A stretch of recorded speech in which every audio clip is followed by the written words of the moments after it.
Welcome. In front of me is a Xiaomi Mi 9, and today I'll show you how to change video settings.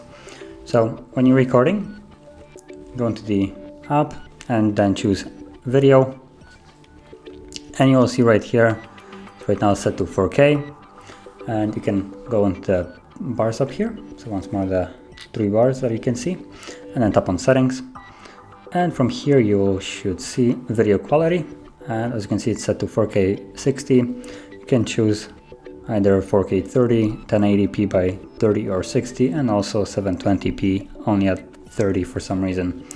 So yeah, that's basically, you can just select what you want if you want to change it to something different.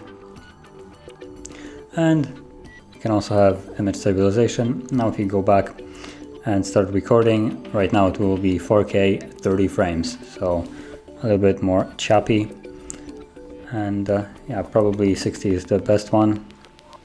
Actually, it's 1080p 30. Okay, so something like that. 1080p or 4K probably is the best at 60 frames.